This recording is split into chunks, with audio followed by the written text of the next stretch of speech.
Welcome to Positive Philter with your host, Philip Wilkerson, a podcast that focuses on friends, family, health, and career, with a little self-help along the way. Please join me in this journey for self-improvement, and I hope what I have to share will make you a better person, thus making the world a better place. I hope you enjoy the show. I hope you enjoy the show.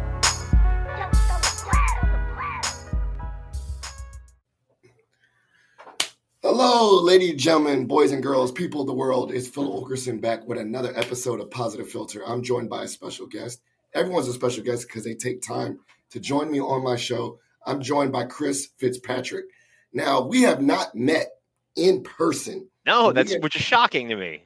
Yeah, but we've been connected for at least, I think, going on 5 years, it seems. Like during the pandemic. Right.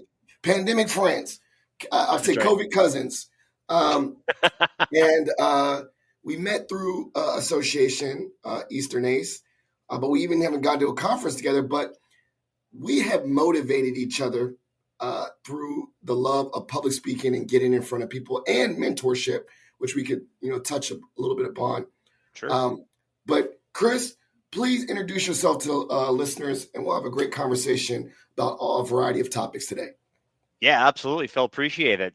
So I'm Chris Fitzpatrick, professional speaker, aspiring game show host, below average charity golfer.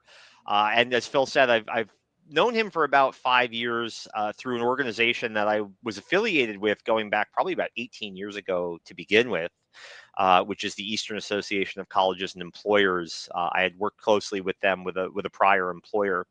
And Phil and I connected through some mutual friends and connections that we had with that organization, even though I haven't been as active as I'd like to in the last few years with them. So, but yeah, the COVID cousins thing is awesome, man, because I remember when we had first connected, we realized that the Venn diagram of our interests together was really two circles almost on top of each other. There were a bunch of different things that we've had, like, between public speaking, the topic of mentorship, higher education. We're both into fitness and health. There were so many things that we learned about each other in the first month, and it was like, oh my gosh, this is the guy I got to work with. And then you set up that awesome LinkedIn support group where we had a small community of folks who were commenting on, liking, and interacting with each other's LinkedIn posts. And I thought that was such a brilliant thing to do at a time when we couldn't really get together in person. It was a wonderful idea that you had.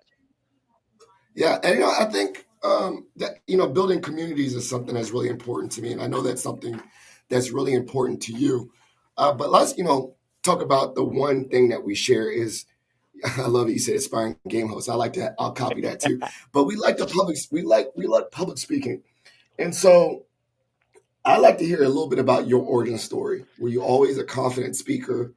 Were you always that kid that talked too much in class?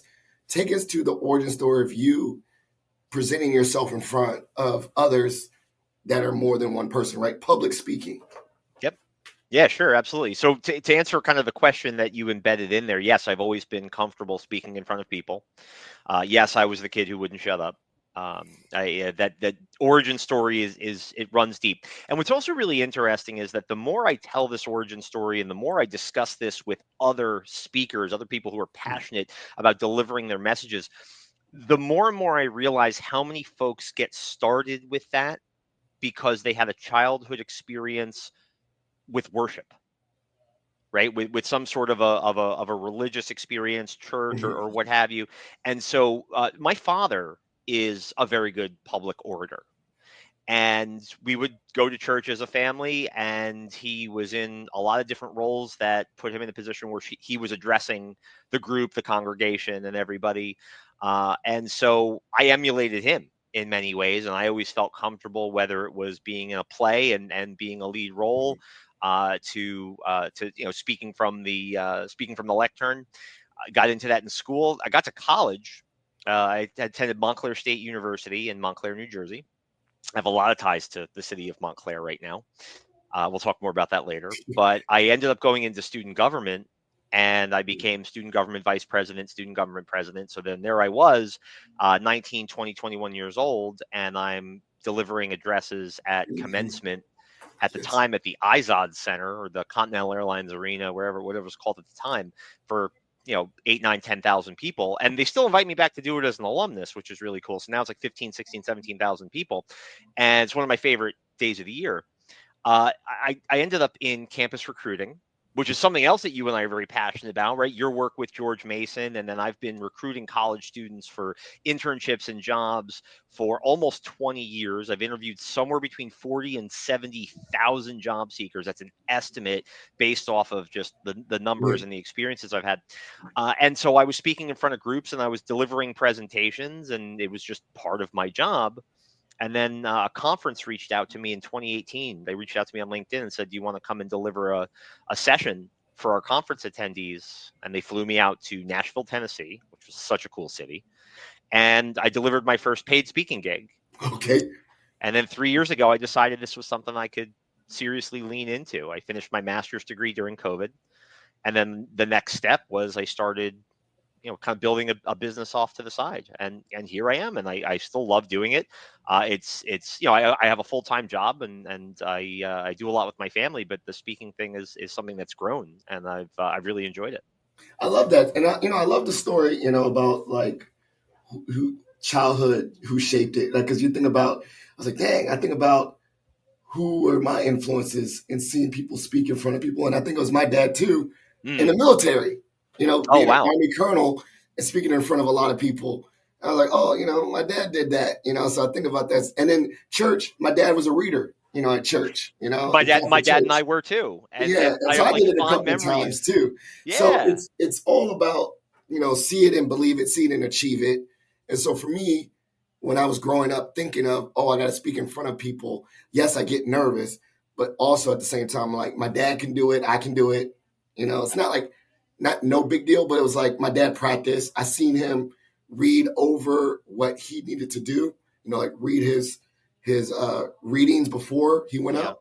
So let's talk a little bit about your preparation, because I saw my dad prepare.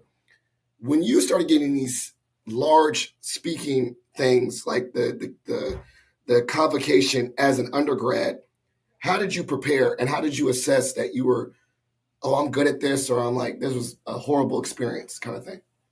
So there's no way of me saying this without sounding like it's bragging, but I swear it's not. When I would deliver addresses, when I would do those talks, when I would do those speeches, I would have a lot of folks come up to me and say, "You're natural at that. You're a born speaker." Yeah, there's probably something to that where command of language and what have you is probably part of it, but there is a lot of preparation, and especially with a topic or a talk I'm doing for the first or the second or the third time. I obsess over some of those details, right? And I'll give you one fun story, and then when we talk about the TEDx topic in a little bit, I have others to share as well. But I remember one time a few years back when I was doing Montclair State University's commencement. I had the speech. They had sent it to me, and I'd read it probably 100 times, and I'd practiced it a couple times, and everything like that. But at the time, my son, who is now 8 and a half, almost 8 and a half, he was I think 3, and we were in the full Dr. Seuss mode, right? And one of our favorite books to read to him at bedtime was Fox and Socks. Now, anybody who's ever read Fox and Socks knows that it is a book that is a funny, nonsensical tongue twister. It is very hard to get through all of Fox and Socks without making a mistake. And about 2 weeks before I did this commencement address, I'm laying in bed with my wife and my son, and we're reading to him, which we do every night. And I realized I'm taking that book with me to commencement. And prior to getting on stage, as we're in the robing room, as they call it, and everyone's kind of getting ready, everyone's talking, I'm walking back and forth, and I've got the speech in one hand, and I've got Fox and Socks in the other. And I'm reading Fox and Socks out loud just to warm up my jaw, my vocal cords, and to get into that brain to mouth connection to be able to hit those spots effectively. It was just the strangest thing, and it was inspired by my young son and a Dr. Seuss book. So these are little preparation things that I would do behind the scenes that nobody would see, and I would get up there and I would feel more comfortable and confident. Now I kind of laugh about it, but I did that, and that was part of my prep. And research is a huge part. I like to read not only what my speech is, but I want to read the information behind it, because if I get a question, I want to be prepared. I want to be educated to address the question. So there is a lot of preparation that goes into it, no doubt about it. So, one of my mentors told me, if you want to become a better public speaker, get reps in. And I think Yeah. that resonates with you as someone that's an avid gym goer. And so for me, reps were joining Toastmasters, because then I just do it over and over and over and over and over again. Beyond the Fox and Sox books and reading, Yeah. what is the form of reps for you of getting that routine in front of people practice? Yeah, so the terminology I love to use is, and I'm not a huge baseball guy, but I always say at bats are the Sure. only way somebody becomes a great hitter is by Yes. stepping into the batter's box and swinging the bat. You don't get it by reading about batting. You get it by stepping into the batter's box. So yeah, there have been instances in which I've tested out some topics. I know that's something that Toastmasters is really wonderful about. As a matter of fact, I'm part of the National Speakers Association of New Very York nice. Yeah. City, and that's more, NSA is more for the business side of speaking, Yes. whereas Mhm. Toastmasters is for the development of the skill and the practice and Mhm. providing the safe space to try out topics and things like that. And our NSA chapter in New York City just launched a Toastmasters chapter too that runs in tandem, which is absolutely amazing. For me, a lot of that came in college, and then working with students in my talent acquisition job. There were plenty of instances in which I had these new ideas, I had these new topics that I just wanted to run by them, and so I had a good enough relationship with those colleges where they would say, "Yeah, come on in, and we'll advertise it. We'll try and get your room full of students." And I would have anywhere from 5 to 100 kids show up and listen to the talk, and then I would workshop it and kind of Mhm. mess with it from there. Same thing with YouTube, right? Is a lot of the topics I speak on, I post 15 to 20 minute versions of those keynotes on my YouTube channel. I I do that recording. I rewatch that. I watch it again. I take things out. I move things around, and a lot of times I cobble together pieces of those talks into larger keynotes because I already know I've spoken on them and that they work, and people will send me comments and feedback. So, and then on the feedback side, also there's a great tool I use now as a professional speaker called Talkadot. I'm not sure Mhm. if you're familiar with it. You've heard of it. Yeah. Talkadot is incredible. The founder, Arel Moody, he's a visionary, and he supports it. But Talkadot is this way of speakers, when they get to the end of their talk, to solicit feedback from the audience in real time. And that feedback has been very helpful. And then also it helps us follow up, and it's lead management and everything like that. It's just a phenomenal system, but it's given me really good insight into what topics and what points are memorable and really resonate with an audience. So now, as a professional speaker who's doing this at corporations and conferences and colleges and things like that, that Talkadot feedback has been instrumental for me. So as you developed as a speaker, when did it, was it that first speaking gig where you're like, wow, someone paid me to talk? I have a quick story where Yeah. I remember someone said, Philip, what's your rate? And I don't know, like $50. And they offered something way more than $50. And I was like, oh my goodness, people get paid to do this? That was like, it's a hidden curriculum. I did not know about this whole world, keynote speakers and all that stuff. So when did that light bulb go off for you? That's like, yo, I get paid to do this stuff. Yeah, well, so very similar to that story, because when the conference planner reached out to me on LinkedIn and was talking to me about this, there was that certain sense in my head where it's like, oh my, I had no idea that this was going to be what this is. So you're going to fly me to Nashville, you're going to put me up in the hotel, Yeah. and then I get to deliver a talk, something I'm passionate about anyway. It was a topic that was an area of expertise for me. I get to meet some really great new people. I get to attend the rest of the conference, and then I get compensated for Yeah. my time, which is really, really neat. But then as I started to think about it, and I realized I did a customized slide deck for that presentation. You did I some work. did research ahead of time to know what the organization was all about, who some of the attendees would be. I helped promote the conference on my social media channels and Mhm. via email, so I was providing that service and that value. I I'm not one of those people who, and most of the speakers I know don't do this, but um, you know, we aren't the ones who show up and like land in the airport and then pull up 15 minutes before they take the stage and ask for the bottle of water and just kind of grab this. I get there the day before. To I get to want to know see the people. space. I want to walk the stage. One of the first things I do is I shake hands with the AV team.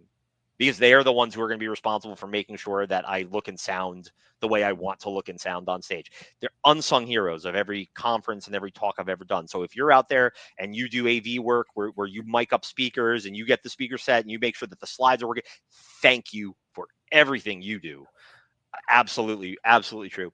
But all that preparation, all that time going into that, and it starts to come together for me and say, all right, so this is what it is, It's right? work. Maybe yeah, okay, I'm getting paid for the hour that I'm delivering that keynote or I'm leading that session, but really what goes into that is all the time that I'm preparing, and then I start to peel the onion back a little bit more, and I say, the reason they're paying me is because I have 20 of at the time I had 15 years of experience. Now I have 20 years of experience in this field and in these topics. They're paying me to distill my expertise. Yeah. Right? That's not nothing, and not everybody can do that. So that was once I started going through that thought process, that's when it translated into I could probably make this into something, and I would have done it sooner if not for the fact that I went the master's degree route, and also that happened right when COVID had. So this conference was 2018, Mm-hmm. and then I started looking at and I changed jobs. And then COVID hit. I did my master's online. We recovered from COVID, and I was off to the races.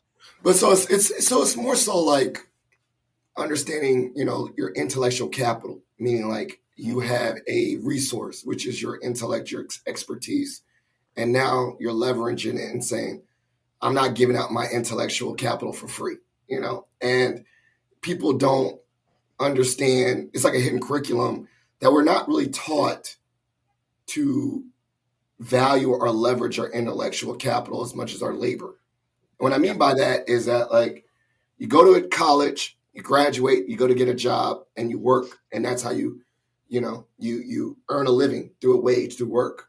But we also don't understand, like, as we consume information or expertise, that is something that we could provide value to other people. Yep. And that when we provide that value, not say we should be or need to be compensated, but it is a value. It's worth something to your, it's worth it, right? Like your years of experience is worth something. And so how did you have some guidance on how to, be confident in that and say, yeah, I'm providing, this prep time, I'm providing this. This is a value add, that I do, I'd like to be compensated for. It's interesting, and and funny, if I go back to, I keep bringing this back to my experience in church, but I remember that there was a celebrant the first person who would ever mention to me the concept of time, talent, and treasure. Yeah. Right. And it was part of a larger lesson about stewardship and how we give of ourselves in the world.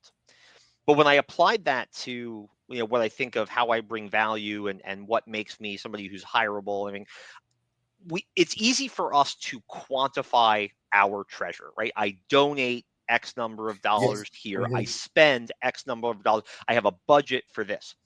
And then we pull our calendar up, and we're able to do the same thing with our time. We're able to quantify our time. Yeah. I have Yes. 24 hours in a day. I have 7 days in a week.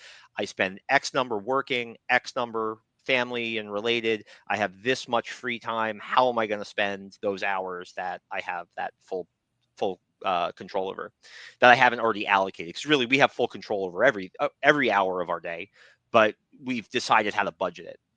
We don't necessarily do that with our talent, because it's harder to quantify our talent than it is our time and our treasure, because those are inherently numerical values, time and treasure, whereas talent is abstract. Mm-hmm. It is this concept that when we start thinking about it as an asset, right? I have this skill, I have this talent. Then we start thinking about it in terms of, all right, so how does it play into a transaction? Now, the beautiful thing about being a professional speaker and being somebody who can be compensated as a speaker is the fact that we also still have the power to say, there are instances in which I will give this away for free if it's a cause that I really believe in, or if it's like when I do Montclair State's commencement, like that's something I do as part of my role as an active alumnus and as an evangelist for the university, right? That's just part of it. But like my intellectual property, my presentations, the decks that I create and all that information, that I want to make sure I monetize. I keep that within that kind of section, that kind of area, because because it's my intellectual property, right? Mm-hmm. So we have the power to do that and to make those decisions, just like we have over our talent. I'm sorry, over our time and our treasure. Yeah. That's what's really. And once I started thinking about it along those lines, I remember there was a social media post I saw. It was a photographer, and it was right around the time when you started seeing the tide turn toward the acceptance of the gig economy, Yes. where photographers were fed up with being asked to Do free photograph headshots. somebody's wedding Yeah. and say, well, you'll get exposure. Like, think of all the exposure you'll get to 200 guests. And that was the customer's way of saying, you should want to do this for free for us. And this particular photographer had asked, so if a plumber came over to your house and fixed a pipe, would you say, hey, I don't think I should have to pay you for that, because think of the exposure you'll get when I tell everybody what a great job you did with the pipe? No, you brought your talent here. You brought your experience here. You did the work. You did the labor. Why didn't we think about that the same way we thought? Why don't we think about photography the same way we think about plumbing? Mm-hmm. And why don't we think about speaking the same way we think about all Yeah. these other things that are just, this is my trade. This is what I do. This is part of my identity. I love that. And so I'm going to use that. So Sure. we're going to jump for TEDx. You did one. Oh, We did one. You said that was a goal. That was a goal. My goal. Go back to your origin story. I want to hear your origin story when you was like, I want to do this. yep. And again, funny enough, how you and I mirror each other. I remember you and I had publicized the goal and Yeah. the desire of wanting to be TEDx speakers around the same time. Yes. And there was mutual support there. And then lo and behold, just before I found out that I was accepted for my TEDx, I seen that you had done yours. And I'm thinking, oh my gosh, like our paths are so linked here, which is so super cool. So TEDx was something that got onto my radar less than 2 years ago. Okay. I had read the book Talk Like TED from the founder of TEDx, the founder of TED Talks, rather. And it was such a good book. And I read the book because I wanted the lessons of the TEDx world for what I was doing with building my speaking business. But the more I went through this book and the more I thought about how powerful that experience was, the more it piqued my interest. So April of 2024, I put in an application, I think, for TEDx Asbury Park. It was my first application. I didn't really know what I was doing. Yeah. But I put an application in anyway. I wanted to learn more about it. I wasn't selected, but I wanted to go. So I bought a front row VIP ticket. I was literally front row center. When you watch the videos on YouTube of the speakers, you can actually see my bright yellow Skechers sneakers in the frame. Right, it's kind of the only way you can recognize anyone in the crowd. But I hear these speakers, and I was inspired by every single one of them. It was an incredible production. The TEDx Asbury Park team nailed it. They had great music. It was a really cool location. It was Bell Labs, which was a phenomenal spot. But the speakers were incredible. I connected with them, and they became mentors for me. Now, anybody who knows me well personally knows that growing up, and even to this day, I'm not ashamed to say it, I am a professional wrestling fan, right? I've been a pro wrestling fan for a long time. And there's this tradition as they head toward the biggest night in professional wrestling is the night that you see WrestleMania. And in the setup to WrestleMania, there's this prior event in which somebody who's going to be in the main event of WrestleMania looks at the sign that's high above the arena, above the crowd, and they point to it. They don't say anything. They just point to the sign. And it is this realizing and manifesting what the next big step is. Like, I am going there. I am going to be there. Right. And it's a cool moment.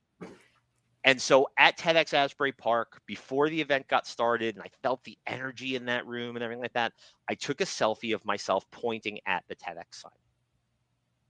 And I posted it on my socials, and I said, that's my WrestleMania. I'm going to be there. I'm going to do that. Yeah. And it was less than a year to the day from that moment where I pointed at that sign to where I got the email from TEDxMontclair I mentioned my connections to the city of Montclair. I funny enough, got my TEDx speaking opportunity with TEDxMontclair, and I just did that. Gosh, what, 3 weeks ago? Yeah, yeah. Well, yours is a smoother version. Mine started like I tried to get on TEDx in like 2019 before the pandemic. It was the reason why I even went to Toastmasters. So, Oh well, you know, hey, our journeys, that's cool. similar and different at the same time, but both showed resilience. That's right. Did you? Okay, I love this part that you did too, and I think I did the same thing.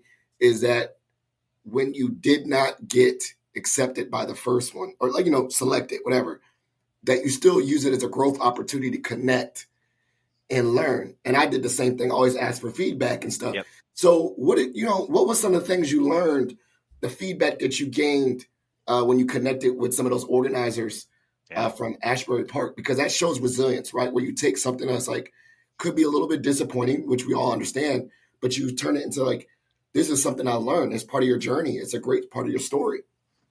Yeah, and I will say this: even getting the notifications that I wasn't selected, I think I put in 4 applications for TEDx's, Yeah. and I had an audition to another one down in North Carolina prior to Yeah. that. In fact, I think you and I auditioned for the same one, Mint Street. I think we did. Yeah, We I think did. we did. I remember seeing that, and I remember thinking to myself, we auditioned for the same TEDx in North Carolina. That's so cool. And they did a Was it the Charlotte one? phenomenal. The Charlotte one? The Right one in outside, Charlotte? right outside. Mint Street is right outside that area, like Charlotte or Yeah, Naperville, yeah, right around that yeah, area. yeah, Because I think you yeah. posted about it, and I'd seen We that. did the same one. It's the same one. And that audition process was great because I got real time feedback. It was almost like I was presenting a dish on Chopped, where I was getting that real Me time too. feedback, and that was very helpful. They didn't end up selecting me, but that feedback that I got during the audition was super helpful. I also, in my connection with the National Speakers Association, there are several folks in NSA who had delivered TEDx's, and I connected with them, and they were so generous with their time and with their mentorship and their advice. One gentleman in particular I connected with, his name is Scott Mason. He's an incredible speaker. He talks about modern leadership lessons from ancient mythology. It's such a neat approach to the talk, and he is just one of the kindest souls I've met. And he set up time to have a call with me and told me a little bit about what to expect. I would say some of the bigger lessons I learned throughout the process, though, is I had to get out of my head as thinking of myself as a professional speaker, because that's one of the things that they say with TED and with TEDx is that they almost tend to shy away from professional speakers because what they don't want Mm, is a speaker who just wants to do their keynote on the TEDx stage and try and get exposure. So I had to separate that part of my identity and this is what I got from the book also, and focus on the formulation of an idea that's and how real. my experience and my expertise, not necessarily as a professional speaker, but as a human resources leader, as a talent acquisition professional, as a learning and development professional, as a diversity and inclusion practitioner, any of those things that would take an idea and help me spread it. So when TEDx Montclair was announced, and I read the premise and the theme, which was domino effect. And for anybody who's watching the video, I keep I can't really see it because it's too bright, but I keep a TEDx Montclair domino as a good luck charm now. But the whole idea of it only takes one, and when one domino falls, it can set off this incredible chain reaction. And when I sat and I really marinated with that and I thought about that, it reminded me of an interview story that I had done many, many years ago, 2 employers ago. Now, I mentioned earlier, Phil, that I've interviewed somewhere between 40 and 70,000 job seekers, right? Estimated. In that time, I have ended up with 4 or 5 of those job seekers who have cried in my interview, right? Not because I'm a jerk or anything, not because I'm tough or anything like that, but just because we brought it either they were very anxious and it was kind of overcome by it, or they brought up a topic that was very powerful to them in our discussion. But in all of that time, only one of those interviewees ever returned that favor. And I remembered this interview with this young woman who had struggled making the transition from high school to college. She didn't have mentors growing up. She was from a socioeconomically disadvantaged background. She'd gotten into college through a combination of strong academics in high school, some extracurricular activities, and she was also working with the EOF program, Educational Opportunity Fund, which is huge in New Jersey state schools. It's really phenomenal program. And her initial semester in college was not good. She really struggled out of the gate. And she was on the precipice of dropping out and giving up on this dream. And a mentor appeared at just the right time, an advisor that she was telling that she was going to drop out. She went to her EOF advisor, and the advisor got her to give it one more shot and give him time to mentor her and work with her. And she turned the whole thing around. So my TEDx experience was I told the story of mentorship through the eyes of the young woman I was interviewing, and how powerful her story was. That it was the only time in an interview that I needed to reach for the box of tissues on my desk to blow my to wipe my eyes. Right? Usually it's there so somebody can either blow their nose or discard chewing gum. But it was the one time I actually needed it to dry my eyes. And so getting to that point from reading the theme of TEDxMontclair, that took me about a half hour. That's how clearly the theme spoke to me. And I stopped thinking about, I want to deliver this keynote, I want to talk about this topic. And it started being about, do I have an idea that resonates with this theme? And I did. And that story came to me at the right moment. And that was, and the rest was history. Yeah, I think I agree with the same thing. I think, now that I hear your story, I remember it's like all these times I was getting ready, it was like, didn't they see how much hard work I put in to be a better public speaker? Oh, yeah. But it wasn't the idea. And now when I look at it stoically, I'm like, oh, okay, I get it. I could probably talk in, ums and ahs and cut all that out and be very polished, but that wasn't what they were looking for. They were looking for the idea. Mm-hmm. And that was the feedback. And it was okay because inadvertently I got better with an idea and my public speaking along the process of all that feedback. And so I really think about that journey. So I think I definitely want to get you on time. So we're going to jump to a segment called a shot for shot. Okay. It's where you get to ask me any random question. I get to ask you any random question. You want to go first or I go first? I'll go first. All right. What's your random question for me? If you could go back in time to before you submitted your first application for a TEDx, what's the one piece of advice you would give yourself in that moment? Oh, the first one. Wow. Back in 19. Yeah. That's a good question.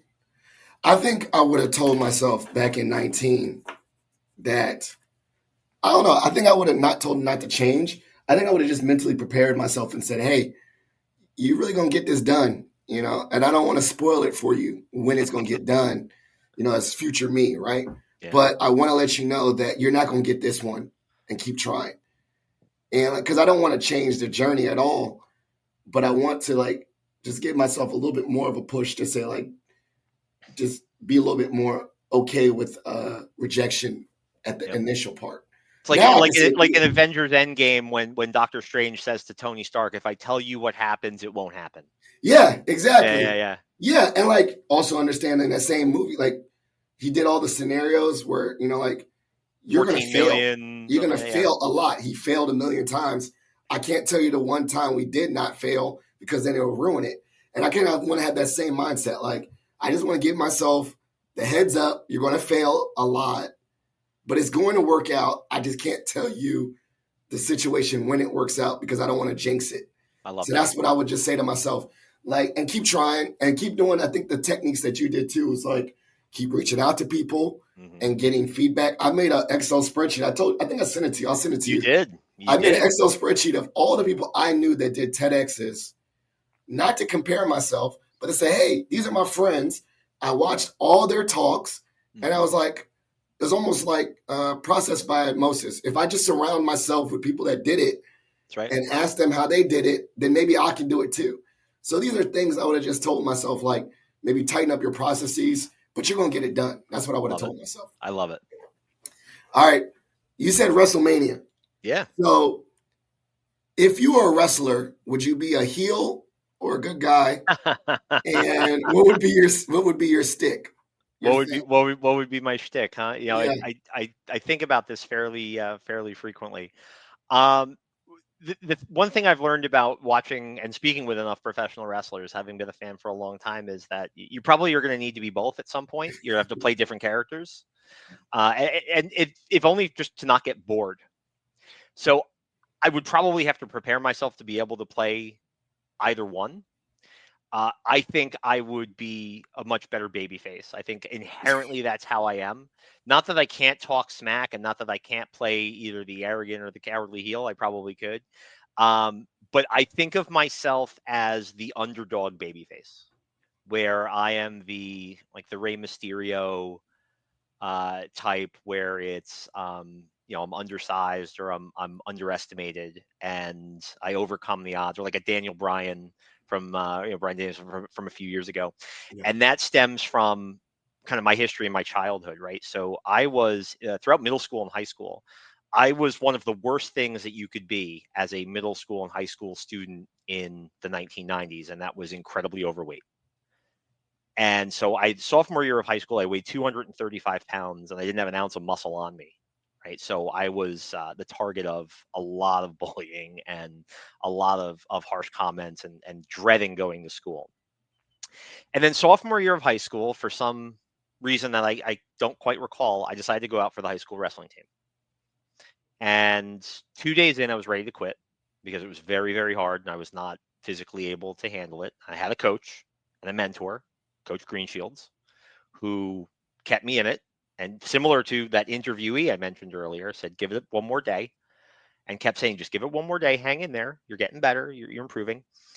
And I started seeing changes. I started noticing adjustments and things like that. And by junior year, I was going into a spring tournament, off-season tournament, and I weighed in at 159 and 3/4 pounds. Jeez.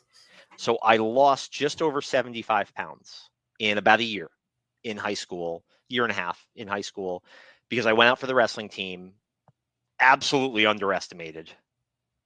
And I went from a C student to a straight A student. How I got into college was because I was able to make that turnaround. I think that's also why Simone, the young lady I interviewed, that's why her story resonated with me. But nobody expected me to stick that out. They figured out he'll be here for a week and then he'll be done. Like I was Private Pile in Full Metal Jacket. It was bad, right? Yeah. No But soapbox though. but I overcame it, right? Mhm. And so that's my story. That's what shapes me today. So that underdog story, kind of baby face, that would be my pro wrestling shtick, I think. I like it. I don't know what mine be. I think mine would be just comedic. And just like, why am I here? I don't think I'd be a wrestler. I think I'd be like the guy that's like the hype man, like Paul Bearer, and just hype other Okay, people up. you'd be the manager or the valet or Yeah, something like that. just hype other people out to get beat up and then cheat. I cheat a lot. I think So that'd you'd be be the my heel. thing. Yeah, I'd be a heel. Just come out of nowhere and say my man's gonna beat you, and then cheat. Mm-hmm. Like I feel Love like it. it'd be funny. Just the instigator. Like Leo Rush, or that guy that follows Logan Paul around. Yeah. So So this is the part of the show called shout outs and plugs. You get to shout out, show love to anyone you want to show love to, and then plugs. These are things that I'll make sure to put in the show notes, cool. follow up, so people can stay engaged with you and the things you're doing. So shout outs and plugs. So for anybody, if you've noticed, I've not so subtly already gotten some shout outs in throughout the course of this. So let's see, I've shouted out the National Speakers Association of New York City, an incredible community of people. And also, it's a New York City based organization with strong New Jersey roots, but I think like 10 people from the chapter came out to my TEDx. And I felt so supported. I'm still grateful. I'm still overcome by how it feels to have had them come out and be a part of that journey for me. I'm just so grateful. And some of the folks in that organization who are absolutely incredible. Like we were advised by a speaker named Kate Donovan. She became the TEDxMontclair advisor and coach in many ways, and she does also a phenomenal podcast called Fried. It's about burnout, and she's an incredible human being. I talked about Scott Mason, who's a great follow. Coach Anna Joe. There's so many great people there. We talked about Toastmasters already. I shouted out Talkadot and I plugged Talkadot to riff if you're a professional speaker. That's a great organization as well. And as far as the plugs, I think the thing that I would plug is just if this story or this experience or anything like this resonates with you, I just would love to be connected with you. So if you're listening, and I know you have a lot of really terrific listeners because I've been following the podcast for, gosh, over a year now, probably longer than that. Find me on LinkedIn. Find me on Instagram at Chris Fitzpatrick Speaks, but definitely find me on YouTube. If you go to YouTube and search Chris Fitzpatrick Speaks, you can see some of those short form talks and see some of my content. And then also that's how once my TEDx gets posted on the YouTube channel for TEDx, I'll be able to share that link and give everyone a chance to hear Simone's story and hear that larger story of mentorship. So yeah, please connect with me. If you're listening to Phil and you love his positivity, Phil and I are cut from a similar cloth, and this is why we've been supporting each other now for half a decade, and we've become very good friends despite the fact that we've never occupied the same space at the same time, which we have to remedy. It'll happen one day. It's going to be great when it does. Yeah, like it'll be like Dylan, like Predator. It'll be our own mega powers explode. It's going to be Hogan and Savage. It's going to be great. All right. Well, Positive Philter listeners, has been a great episode. As you know, every episode is dedicated to the memory of my father-in-law, Jeff Kirsch. So please consider donating to the Jeff Kirsch Anti-Hunger Fund for all his work fighting food insecurity. Also, if you're a Mason patriot, please consider submitting a Pats for Patriots to increase kindness to other people. This has been a great episode. Like, subscribe, share, and have a great day. Thanks, Phil. Thanks, everybody. Thank you for listening to Positive Philter, a podcast that focuses on family, friends, career, with a little self-help along the way. If you enjoyed this podcast, please share it with your family and friends, and like the Facebook page, Spreading Positivity of Movement. Thanks for listening.